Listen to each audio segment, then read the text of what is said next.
സ്വാഗതം. ആദ്യം പ്രധാന വാർത്തകൾ. സംസ്ഥാനത്ത് വരും മണിക്കൂറുകളിൽ അതിശക്തമായ മഴ തുടരുമെന്ന് കേന്ദ്ര കാലാവസ്ഥാ വകുപ്പിന്റെ മുന്നറിയിപ്പ്. ഇതിന്റെ ഭാഗമായി മലപ്പുറം ജില്ലയിൽ ഓറഞ്ച് അലർട്ട് പ്രഖ്യാപിച്ചു. ജില്ലയിൽ ഒറ്റപ്പെട്ട ഇടങ്ങളിൽ അതിശക്തമായ മഴ ലഭിക്കുമെന്നാണ് പ്രവചനം.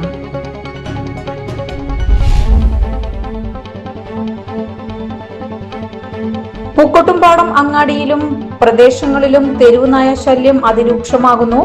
പകലെന്നോ രാത്രിയെന്നോ വ്യത്യാസമില്ലാതെ അലഞ്ഞു തിരിയുന്ന നായക്കൂട്ടം നാട്ടുകാർക്കും യാത്രക്കാർക്കും ഒരുപോലെ ഭീഷണിയായി മാറിയിരിക്കുകയാണ്.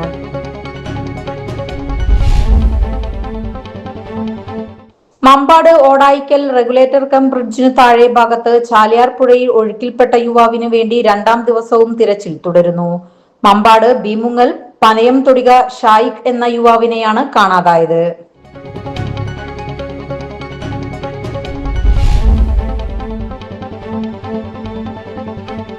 കരുളായിൽ ഇന്നലെയുണ്ടായ ചുഴലിക്കാറ്റിൽ നാശനഷ്ടം സംഭവിച്ചവർക്ക് റവന്യൂ വകുപ്പിൽ അപേക്ഷ നൽകാൻ പ്രത്യേക ക്യാമ്പ് സംഘടിപ്പിച്ചു. കരുളായി ഗ്രാമപഞ്ചായത്തും കരുളായി CMC സെന്ററും സംയുക്തമായാണ് ക്യാമ്പ് ഒരുക്കിയത്.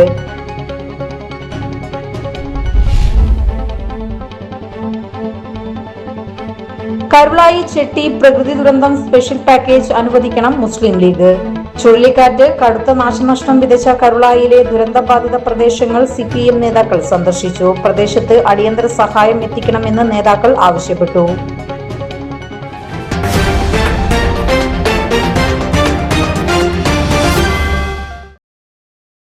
വാർത്തകൾ വിശദമായി. സംസ്ഥാനത്ത് വരും മണിക്കൂറുകളിൽ അതിശക്തമായ മഴ തുടരുമെന്ന് കേന്ദ്ര കാലാവസ്ഥാ വകുപ്പിന്റെ മുന്നറിയിപ്പ്. ഇതിന്റെ ഭാഗമായി മലപ്പുറം ജില്ലയിൽ ഓറഞ്ച് അലർട്ട് പ്രഖ്യാപിച്ചു. ജില്ലയിൽ ഒറ്റപ്പെട്ട ഇടങ്ങളിൽ അതിശക്തമായ മഴ ലഭിക്കുമെന്നാണ് പ്രവചനം. 24 മണിക്കൂറിൽ 115.6 മില്ലിമീറ്റർ മുതൽ 204.4 മില്ലിമീറ്റർ വരെ മഴ ലഭിക്കുവാനാണ് സാധ്യതയെന്നും ഇതിനെയാണ് അതിശക്തമായ മഴ എന്നതുകൊണ്ട് അർത്ഥമാക്കുന്നതെന്നും കാലാവസ്ഥാ വകുപ്പ് വ്യക്തമാക്കി. മലപ്പുറത്തിന് പുറമെ മറ്റ് 5 ജില്ലകളിൽ കൂടി ഇന്ന് ഓറഞ്ച് അലർട്ട് പ്രഖ്യാപിച്ചിട്ടുണ്ട്. എറണാകുളം, ഇടുക്കി, തൃശൂർ, കോഴിക്കോട്, വയനാട് എന്നീ ജില്ലകളിലാണ് ഓറഞ്ച് അലർട്ട് ഉള്ളത്. ഈ ജില്ലകളിലും ജാഗ്രതാ നിർദ്ദേശം നൽകിയിട്ടുണ്ട്. സംസ്ഥാനത്തെ മറ്റ് 6 ജില്ലകളിൽ യെല്ലോ അലർട്ടാണ് പ്രഖ്യാപിച്ചിട്ടുള്ളത്. പത്തനംതിട്ട, ആലപ്പുഴ, കോട്ടയം, പാലക്കാട്, കണ്ണൂർ, കാസർഗോഡ് എന്നീ ജില്ലകളിലാണ് യെല്ലോ അലർട്ട് ഉള്ളത്. ഇവിടെ ഒറ്റപ്പെട്ട ഇടങ്ങളിൽ ശക്തമായ മഴയ്ക്ക് സാധ്യതയുണ്ട്. അതേസമയം തെക്കൻ ജില്ലകളായ തിരുവനന്തപുരം, കൊല്ലം എന്നിവിടങ്ങളിൽ ഇന്ന് പ്രത്യേക മുന്നറിയിപ്പുകൾ നൽകിയിട്ടില്ല. ഈ ജില്ലകളിൽ നേരിയതോ മിതമായതോ ആയ മഴയ്ക്കാണ് സാധ്യത. തുടർച്ചയായി മഴ പെയ്യുന്ന സാഹചര്യത്തിൽ താഴ്ന്ന പ്രദേശങ്ങൾ, നദീതീരങ്ങൾ, ഉരുൾപൊട്ടൽ, മണ്ണിടിച്ചിൽ സാധ്യതയുള്ള മലയോര പ്രദേശങ്ങൾ എന്നിവിടങ്ങളിൽ താമസിക്കുന്നവർ അതീവ ജാഗ്രത പാലിക്കണമെന്ന് ദുരന്ത നിവാരണ അതോറിറ്റിയും അധികൃതരും കർശന നിർദ്ദേശം നൽകിയിട്ടുണ്ട്. ജനങ്ങൾ ജാഗ്രതാ നിർദ്ദേശങ്ങൾ പാലിക്കണമെന്നും അത്യാവശ്യമില്ലാത്ത യാത്രകൾ ഒഴിവാക്കണമെന്നും അധികൃതർ അറിയിച്ചു. പൂക്കോട്ടുംപാടം അങ്ങാടിയിലും പ്രദേശങ്ങളിലും തെരുവുനായ ശല്യം അതിരൂക്ഷമാകുന്നു. പകലെന്നോ രാത്രിയെന്നോ വ്യത്യാസമില്ലാതെ അലഞ്ഞുതിരിയുന്ന നായക്കൂട്ടം നാട്ടുകാർക്കും യാത്രക്കാർക്കും ഒരുപോലെ ഭീഷണിയായി മാറിയിരിക്കുകയാണ്. കഴിഞ്ഞ ദിവസം രാത്രി പ്രദേശത്ത് നിർത്തിയിട്ടിരുന്ന വാഹനങ്ങൾക്ക് നേരെയാണ് തെരുവു നായ്ക്കളുടെ ആക്രമണം ഉണ്ടായത്. ഇരുചക്ര വാഹനങ്ങൾ ഉൾപ്പെടെയുള്ള വാഹനങ്ങളുടെ സീറ്റുകൾ നായകൾ കൂട്ടത്തോടെ എത്തി കടിച്ചു കീറി നശിപ്പിച്ചു. രാവിലെ വാഹനമെടുക്കുവാൻ എത്തിയപ്പോഴാണ് പലരും വിവരം അറിയുന്നത്. ഇത് വാഹന ഉടമകൾക്ക് വലിയ സാമ്പത്തിക നഷ്ടവും പ്രയാസവുമാണ് സൃഷ്ടിച്ചിരിക്കുന്നത്. ഇതിനു പുറമെ പ്രദേശത്തെ ആശുപത്രിയിൽ എത്തിയവർക്ക് തെരുവു നായകളുടെ ശല്യം നേരിടേണ്ടി വന്നു. രോഗികളുടെയും കൂട്ടിരിപ്പുകാരുടെയും ചെരുപ്പുകൾ ആശുപത്രി പരിസരത്ത് തമ്പടിച്ച നായകൾ കടിച്ചുകൊണ്ടുപോകുന്ന സ്ഥിതിയും ഉണ്ടായി. ആശുപത്രിക്ക് മുൻപിൽ കൂട്ടത്തോടെ നിൽക്കുന്ന നായകൾ ആളുകൾക്ക് വലിയ ഭീതിയാണ് ഉണ്ടാക്കുന്നത്. രാവിലെ മദ്രസയിലടക്കം പോകുന്ന കുട്ടികൾക്കും പ്രായമായവർക്കും ഉൾപ്പെടെയുള്ളവർ വഴി നടക്കുവാൻ ഭയപ്പെടുന്ന സാഹചര്യമാണ് പൂക്കോട്ടുംപാടത്ത് നിലവിലുള്ളത്.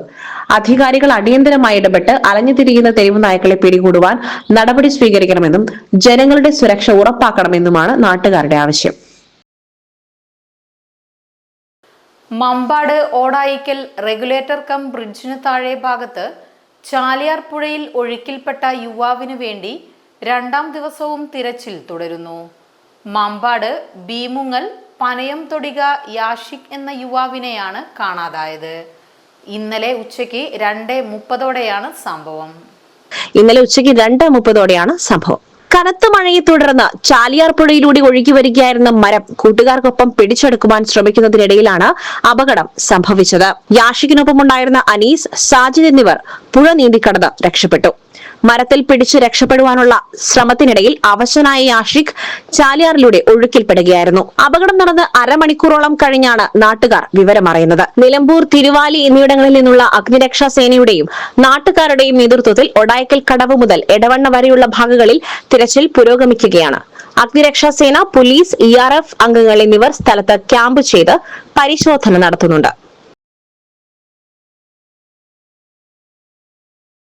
കരുളായിൽ ഇന്നലെയുണ്ടായ ചുഴലിക്കാറ്റിൽ നാശനഷ്ടം സംഭവിച്ചവർക്ക് റവന്യൂ വകുപ്പിൽ അപേക്ഷ നൽകാൻ പ്രത്യേക ക്യാമ്പ് സംഘടിപ്പിച്ചു. കരുളായി ഗ്രാമപഞ്ചായത്തും കരുളായി CMC സെന്ററും സംയുക്തമായാണ് ക്യാമ്പ് ഒരുക്കിയത്. ഇന്നലെ ഉണ്ടായ ദുരിതം ഉള്ള വീടുകളൊക്കെ സന്ദർശിച്ചു. അപ്പൊ നമുക്ക് പരമാവധി ധനസഹായം എത്രയും പെട്ടെന്ന് ഒരാഴ്ചക്കകം തന്നെ ഇവർക്ക് കിട്ടാനുള്ള സംവിധാനങ്ങൾ നമുക്ക് ഉണ്ടാക്കാം. ഇപ്പൊ പരിക്ക് പറ്റിയവരുടെയും പിന്നെ അതുപോലെ നാശനഷ്ടം സംഭവിച്ചവരുടെയും ലിസ്റ്റ് ഏകദേശം വരുന്ന കണക്കും വെച്ച് നമ്മൾ ഇന്നലെ ലിസ്റ്റ് MLAക്ക് കൊടുത്തിട്ടുണ്ട്. MLA തിരുവനന്തപുരത്തുണ്ട്. അപ്പൊ അതിന് വേണ്ട നടപടികൾ അദ്ദേഹം എത്രയും പെട്ടെന്ന് സ്വീകരിക്കുമെന്നാണ് പറഞ്ഞിട്ടുള്ളത്. നമുക്ക് പരമാവധി ധനസഹായം എല്ലാവർക്കും കിട്ടത്തക്ക രീതിയിൽ തന്നെ നടപടികൾ സ്വീകരിക്കാം. എത്രയും പെട്ടെന്ന് തന്നെ നടപടികൾ സ്വീകരിക്കാം. ചെട്ടി, കരിന്താർ, കുട്ടിമല, വരക്കുളം എന്നിവിടങ്ങളിലായി 100ഓളം വീടുകൾക്കാണ് ചുഴലിക്കാറ്റിലൂടെ വിവിധ തരത്തിലുള്ള നാശനഷ്ടങ്ങൾ സംഭവിച്ചത്. നഷ്ടം സംഭവിച്ചവർക്ക് നഷ്ടപരിഹാരം ലഭിക്കണമെങ്കിൽ റവന്യൂ വകുപ്പ് മുഖേന സർക്കാരിലേക്ക് അപേക്ഷ നൽകണം. ഇതിനായിട്ടാണ് ഗ്രാമപഞ്ചായത്ത് CSUമായി ചേർന്ന് ചെട്ടിയിലെ ഷൗഖുൽ ഇസ്ലാം മദ്രസയിൽ വെച്ച് അപേക്ഷ സമർപ്പണ ക്യാമ്പ് നടത്തിയത്. ക്യാമ്പിൽ 60ഓളം പേർ അപേക്ഷ സമർപ്പിച്ചു.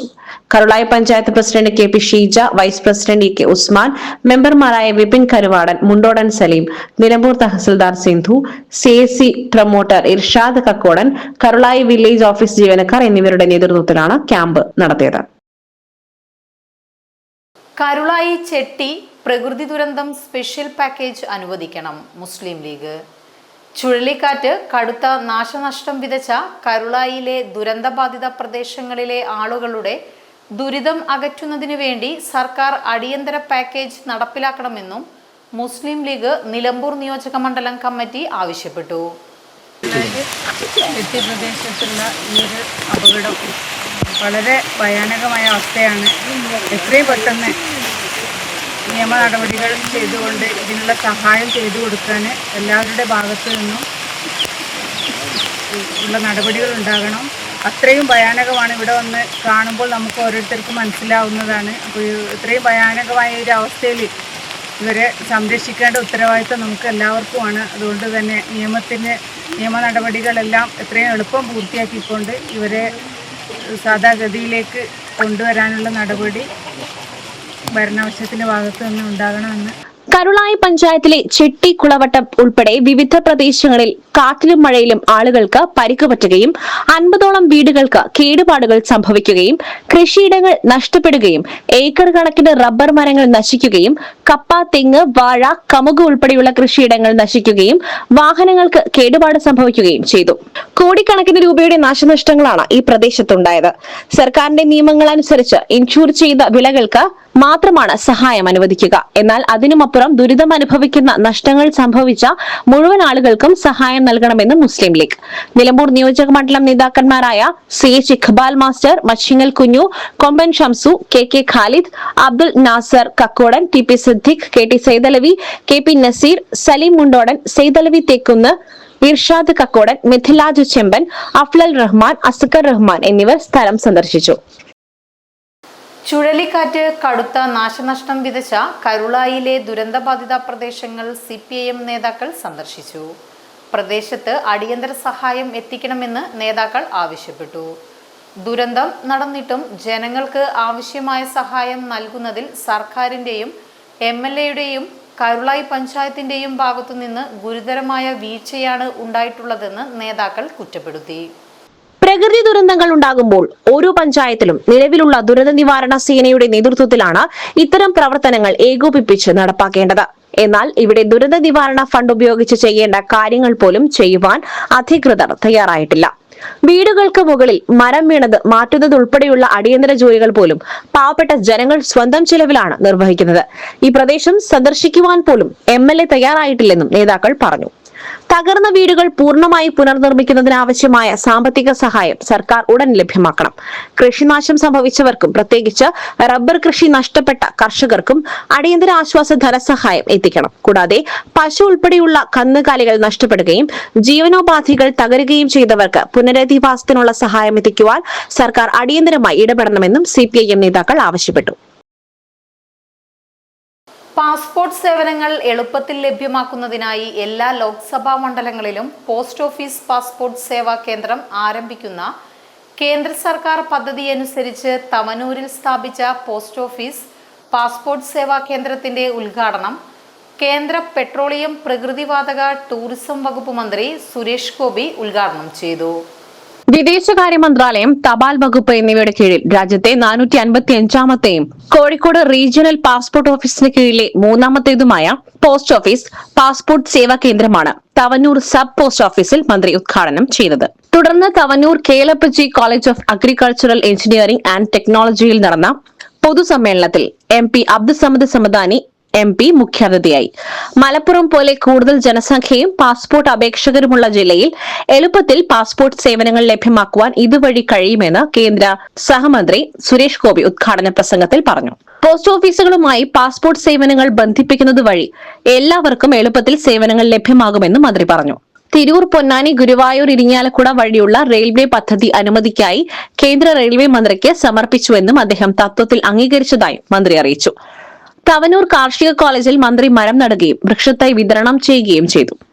MLAമാരായ VS ജോയ്, KP നൌഷാദ് അലി, ആബിദ് ഹുസൈൻ തങ്ങൾ എന്നിവർ സംബന്ധിച്ചു. കേന്ദ്ര വിദേശകാര്യ മന്ത്രാലയ joint secretary doctor Binoy George, Kozhikode northern region postal services director VB Ganesh Kumar, Thavanur panchayat president Abubakar Siddique, ward member PT Sreenivasan തുടങ്ങിയവർ സംസാരിച്ചു. Kozhikode regional passport officer K Arun Mohan സ്വാഗതവും Tirur postal division superintendent MK Indira നന്ദിയും പറഞ്ഞു. നിലമ്പൂർ താലൂക്ക് ലൈബ്രറി കൗൺസിൽ നടത്തിവന്ന വായനാ പക്ഷാചരണത്തിന്റെ സമാപനവും IV ദാസ് അനുസ്മരണവും നിലമ്പൂർ വീട്ടിക്കുത്ത് സാംസ്കാരിക നിലയത്തിൽ വെച്ച് നടന്നു. ജില്ലാ library council president C Jayaprakash ഉദ്ഘാടനം ചെയ്തു. Library council Nilambur taluk president J Radhakrishnan അധ്യക്ഷനായി.